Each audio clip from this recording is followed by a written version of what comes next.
भगवान का साक्षात्कार। एक मुसलमान फकीर था। वह रात को सोया और उसने सपना देखा कि वह स्वर्ग चला गया। वहाँ वह देखता है कि स्वर्ग के रास्ते पर बड़ी भीड़ भाड़ है, लाखों लोगों की भीड़ है। उसने पूछा, आज बात क्या है, इतनी भीड़ क्यों है? भीड़ से ही किसी व्यक्ति ने कहा, आज भगवान का जन्मदिन है, उसी का जलसा मनाया जा रहा है। फकीर ने सोचा, बड़ा सौभाग्य है मेरा कि भगवान के दर्शन का मुझे मौका मिला। आज ही भगवान का जन्मदिन है और मैं इस अच्छे मौके पर स्वर्ग आ गया। वह भी रास्ते के किनारे लाखों दर्शकों की भीड़ में खड़ा हो गया। फिर एक घोड़े पर सवार एक शानदार आदमी और उसी के साथ लाखों लोग निकले। उसने लोगों से पूछा, क्या जो घोड़े पर सवार हैं वे ही भगवान हैं? किसी ने कहा, नहीं, ये भगवान नहीं है, यह तो हजरत मोहम्मद हैं और उन्हीं के पीछे उनके मानने वाले लोग हैं। वह जुलूस आगे निकल गया। फिर एक दूसरा जुलूस आया। रथ पर एक बहुत महिमाशाली व्यक्ति सवार है। वह व्यक्ति पूछता है, क्या यही भगवान है?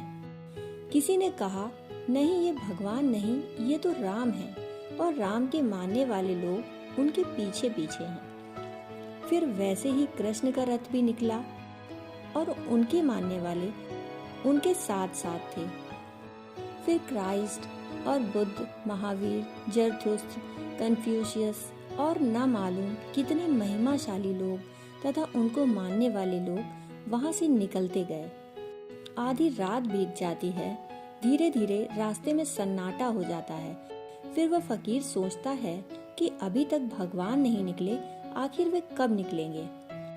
जब सारे लोग जाने के करीब हो गए, रास्ता भी उजड़ने लगा, कोई रास्ते पर ध्यान ही न दे रहा था।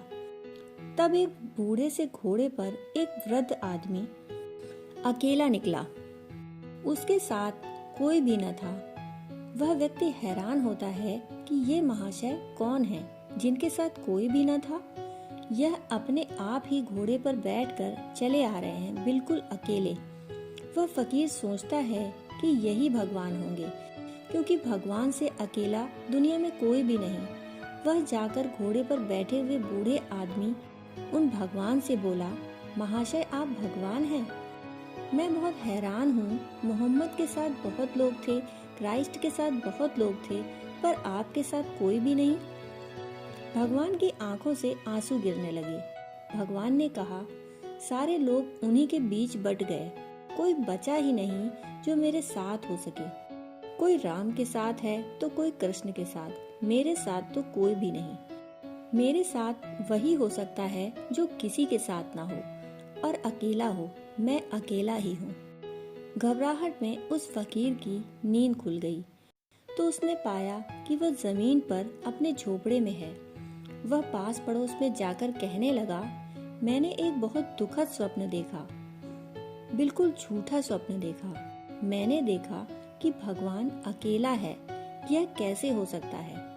तो उस झोपड़े में रहने वाले एक वृद्ध ने उससे कहा, तुमने सच्चा ही स्वप्न देखा है। भगवान से ज्यादा अकेला कोई भी नहीं, क्योंकि जो हिंदू हैं वह भगवान के साथ नहीं हो सकते, जो मुसलमान हैं वह भी भगवान के साथ नहीं हो सकते, जो जैन हैं वह भी भगवान के साथ नहीं हो सकते, जो कोई भी नहीं है, जिसका कोई विशेषण ही नहीं, जो किसी का अनुयायी ही नहीं, जो किसी का शिष्य नहीं, जो बिल्कुल नितांत अकेला है, वही केवल उस नितांत अकेले से जुड़ सकता है जो भगवान है। दोस्तों, कहानी सुनने के लिए आपका बहुत बहुत आभार।